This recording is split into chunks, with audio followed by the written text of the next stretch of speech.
Yes, today I will teach you regarding the grammar part of your diploma engineering syllabus, that is vocabulary building.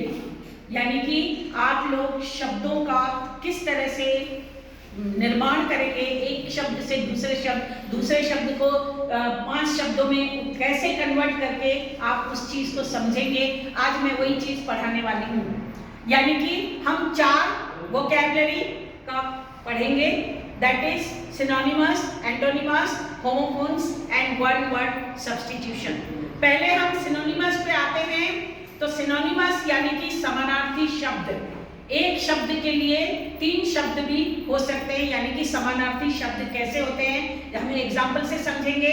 जैसे यहाँ पे मैंने लिखा है amazing, तो अमेजिंग को हम अनबिलीवेबल भी कहते हैं, फैबुलस भी कहते हैं और वंडरफुल भी कहते हैं। अगर वंडरफुल बोलेंगे तो वो भी अमेजिंग ही होगा, और अगर हम अनबिलीवेबल बोलेंगे तो वो भी अमेजिंग होगा, और फैबुलस भी हम बोलेंगे तो वो भी अमेजिंग होगा। यानी कि एक शब्द के लिए हम तीनों शब्द को यूज कर सकते हैं। दूसरे पे हम आते हैं, जैसे डेफिनाइट है, तो डेफिनाइट मतलब श्योर।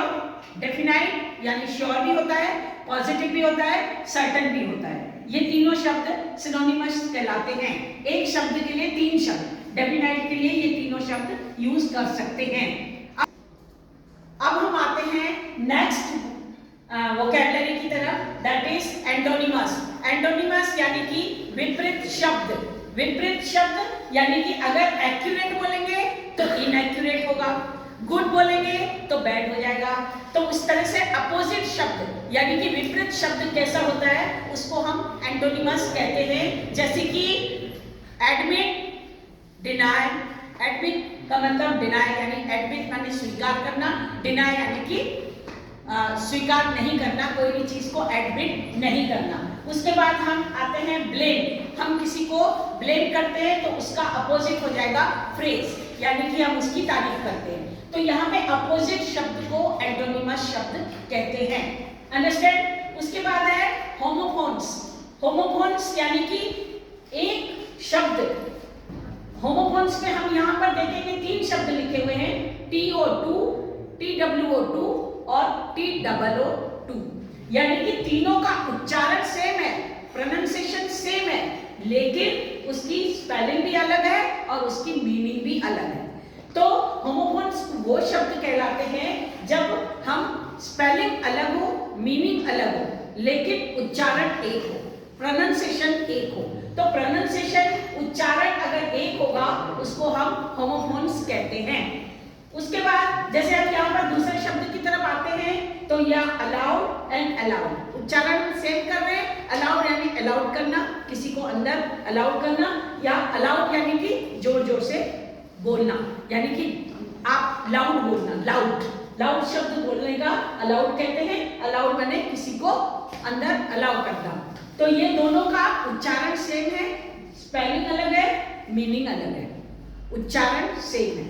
अब हम तीसरे शब्द को जैसे आते हैं ऑल, ALL ऑल और AWL ऑल, यानी ऑल यानी ऑल ऑफ यू, और AWL यानी कि ऑल एक पॉइंटेड टूल होता है, एक पॉइंटेड टूल होता है, उसको हम ऑल कहते हैं। पेचकस वगैरह जिसको बोलते हैं उसको हम ऑल कहते हैं। तो उच्चारण सेम है, स्पेलिंग अलग है और इसकी मीनिंग भी अलग है। उच्चारण सेम है, ऑल ऑल उच्चारण सेम है, प्रोनाउंसिएशन सेम है, लेकिन इसकी मीनिंग और स्पेलिंग अलग है। ठीक है? अब यहाँ पे जैसे ये वाला शब्द है break, break and break. Break यानी कि छोटे छोटे पीसेस में ब्रेक, ब्रेक यानी कि ब्रेक मारना। तो हमको ब्रेक और ब्रेक दोनों का उच्चारण सेम है, लेकिन मीनिंग अलग है और इसकी स्पेलिंग भी अलग है। ठीक है? तो अब होमोफोन्स क्लियर हो गया, एंटोनिमस क्लियर हुआ और सिनोनिमस क्लियर हुआ।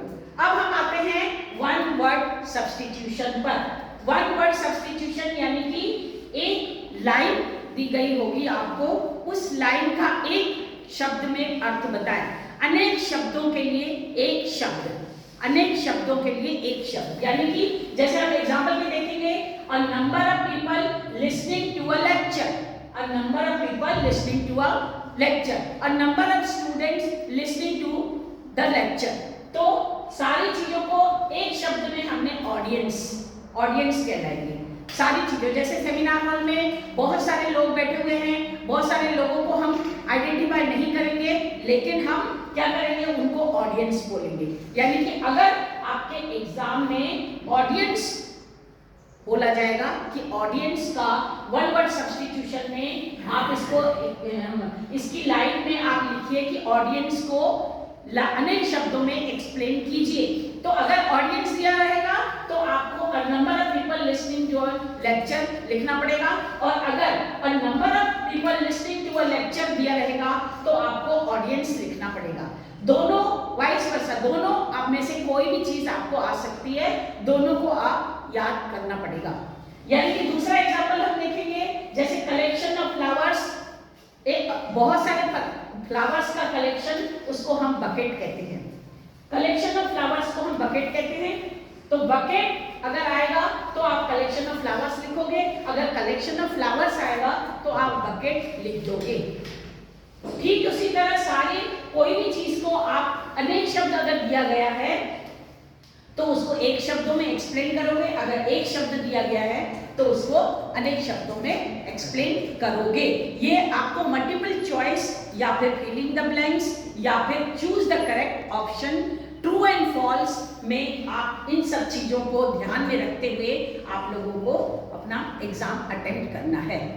तो आप, I understand you all things you are clear in your mind. तो thank you for watching this video and please subscribe my channel Dr. Mukta Chandani.